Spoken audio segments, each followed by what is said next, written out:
we are back today with our bass tracker PT 185. I saw the last video, we moved to Florida, which is pretty cool, and it's also the best places to go fishing in the country.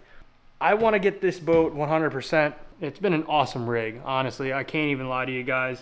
There's certain little things that, you know, really, I guess minor imperfections. They're not super crazy or anything like that. And we've honestly took this thing out probably 4 or 5 times on local lakes and in the canal, but we'd never really taken it out in rough water, which Lake Okeechobee had some rough water that one day where, you know, this thing was eating it. Like, it was eating the waves, no problem.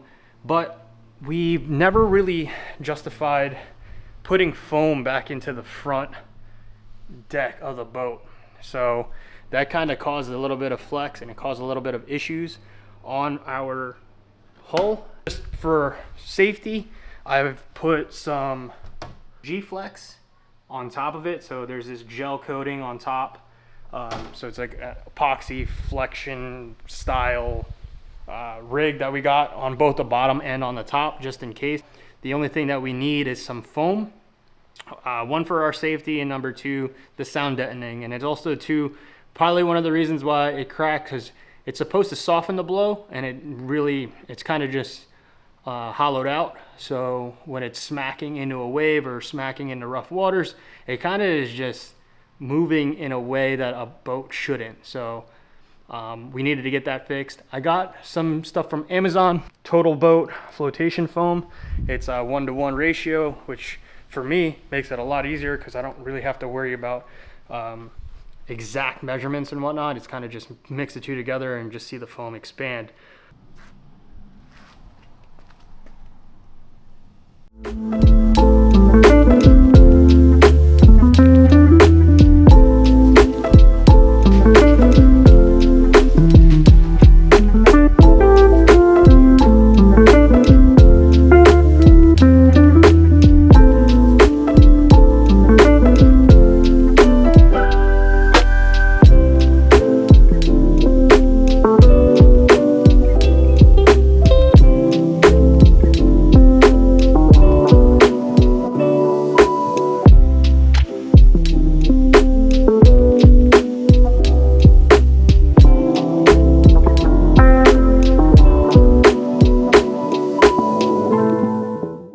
I'm sweaty as all hell, guys. Bear with me. Did the keel guard within an hour. Just kind of pushing and using that squeegee that they provide you with. It's stuck on there fairly well. We went overboard with the primer. I really wanted to make sure it would stick to the aluminum. You want to just keep hitting it and hitting it until you get a solid seal. And honestly, she don't look half bad, boys and girls. It's really, really tough material. So if you can get a keel guard, definitely get it. Hopefully in our case, it keeps the keel and that bead that we were talking about sealed up pretty well.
much oil and junk and gunk on that thing. All of these gaskets are dry rotted, so I think it's a good idea that we rebuild it correctly.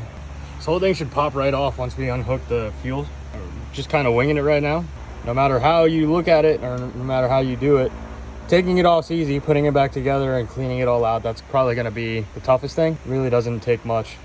It's more just getting the balls to do this. This is unacceptable, it ripping and whatnot. So, and if you look in the carbs itself, you already know that these things are clogged up and gummed up. So this is the cable for the oil system that's on the bottom. Make sure that you put that back together, and we're going to take off the fuel line right now. So there's a hose that connects up top. I think this is connected to your, I'm going to be honest with you, I don't know what that's connected to, but we'll figure it out. All these gaskets, they don't look that bad. That connect to the block itself. I'm going to take that all out. Just want to make sure that you know that, I think this is fuel. This hose right here. Make sure we remember to put that on. I'm kind of filming for myself, so I remember how to put this back together. We got the carbs off, which is a good thing. Now, the hard part that I don't really necessarily know, so if you see me on my phone, it's kind of because I'm bouncing back and forth, trying to see what one guy does or what one boat technician does. I'm gonna be honest with you guys, I think that's the best thing you can do instead of just like pretending like you know everything. I don't know everything, and this is like my first boat. So I did notice that the previous owner who had this boat, instead of using two-stroke mix or two-stroke oil, he put gear oil in it. I was looking through the boat, and in the back hatch of it, I was wondering why it was like kind of like a blue thick oil, and it ended up being gear oil in the actual tank. So I'm hoping it didn't really destroy anything in the motor. I would think thicker is good, but it's also not two-stroke mixed, so it's definitely gummed up in the actual carb itself. As you can tell, you have your whole assembly here. We're gonna have to, all these fuel hoses we're gonna have to cut off, and I'm hoping that the fuel hoses don't have a leak or anything like that on it. I also did notice that on the fuel filter itself, on the back end of it that connects to the carb, there was an actual pinhole. So that could also be our fuel issues too, but since I have the carb off now, it's might as well we just clean it out and make it look good. This is the video I'm talking about right here. If you guys need some actual tutorials, this guy's pretty legit. So check this out. I'll put the link below.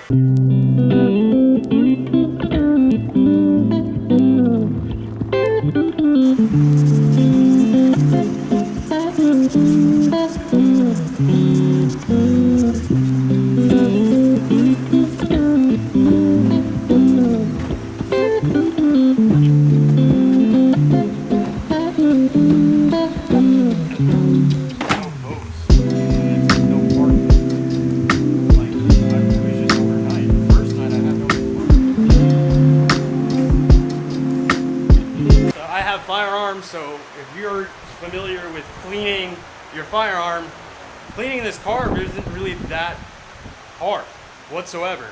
It's just, now I really can't really say anything because I haven't started this thing yet, so if it doesn't run right, it might be another issue, or I just probably cleaned the carb wrong.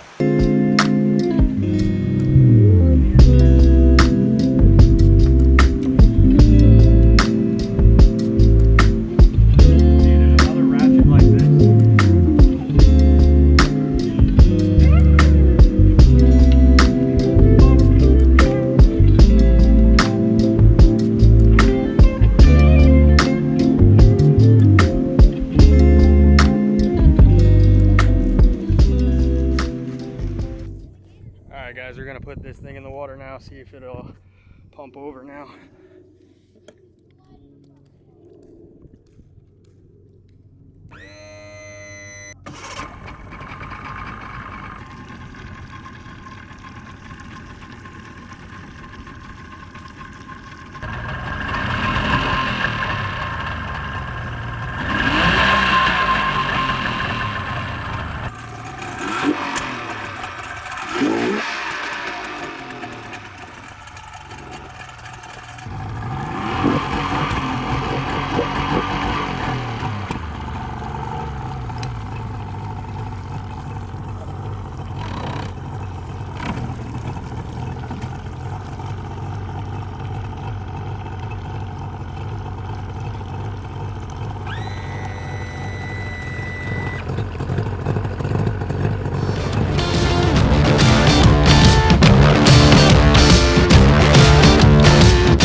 rushed video, but I've been kind of holding out on you guys for a while now that I've been at work a lot.